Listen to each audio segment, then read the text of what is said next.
قدیم زمانے کی بات ہے۔ ایک سرسبز و شاداب شہر میں دو بھائی رہتے تھے۔ دونوں نہایت خوبصورت، نیک دل اور اعلیٰ اخلاق کے مالک تھے۔ بڑے بھائی میں شجاعت اور طاقت نمایاں تھی، جبکہ چھوٹا بھائی اپنی عقل، دانائی اور گہری سوچ کی وجہ سے دور دور تک مشہور تھا۔ دونوں بھائیوں میں ایسی محبت تھی کہ لوگ انہیں دیکھ کر مثالیں دیا کرتے تھے۔ وہ جہاں جاتے اکٹھے جاتے، جہاں بیٹھتے ساتھ بیٹھتے۔ نہ کبھی ایک نے دوسرے سے حسد کیا اور نہ ہی دل میں کوئی کھوٹ آنے دیا۔ ایک دن دونوں نے سفر اور شکار کا ارادہ کیا۔ گھوڑوں پر سوار ہو کر جنگل کی طرف نکل پڑے۔ دن بھر کی مشقت، دوڑ دھوپ اور بھوک پیاس نے انہیں نڈھال کر دیا۔ شام کے وقت انہوں نے ایک ویران مقام پر پڑاؤ ڈالا، آگ جلائی اور کھانا تیار کیا۔ کھانا کھا کر وہ چاندنی رات میں ٹہلنے لگے۔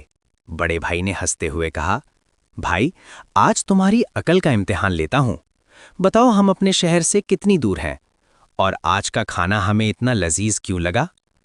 چھوٹے بھائی نے مسکرا کر جواب دیا کہ دن بھر کی تھکن اور بھوک نے معمولی کھانے کو بھی نعمت بنا دیا ہے۔ یہ سن کر بڑا بھائی اس کی دانائی پر دنگ رہ گیا۔ رات گہری ہوئی تو چھوٹے بھائی نے پہرا دینے کی تجویز دی تاکہ کسی نقصان سے بچا جا سکے۔ اسی دوران اس نے جنگل میں ایک بزرگ کی باتیں سنی اور ایک عظیم راز اس پر کھل گیا۔ تقدیر نے اسی لمحے دونوں بھائیوں کے لیے الگ الگ راستے چن لیے تھے۔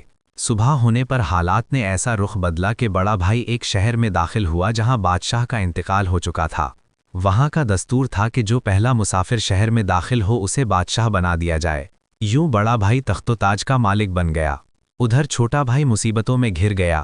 وہ ایک خطرناک لٹیروں کے ہاتھوں اغوا ہوا، کنویں میں گرا، قافلے والوں کے ہاتھ آیا اور پھر ظلم و الزام کا شکار بنا، مگر اس نے صبر، سچائی اور خاموشی کا دامن نہ چھوڑا۔ آخرکار اس شہر کی عقل مند شہزادی نے اس کا مقدمہ سنا۔ اس کی سادگی، سچ بولنے کا انداز اور آنکھوں کی سچائی نے شہزادی کو یقین دلا دیا کہ یہ نوجوان بے گناہ ہے۔ تحقیق کے بعد سچ سامنے آیا، ظالم کو سزا ملی اور چھوٹے بھائی کو عزت و مقام نصیب ہوا۔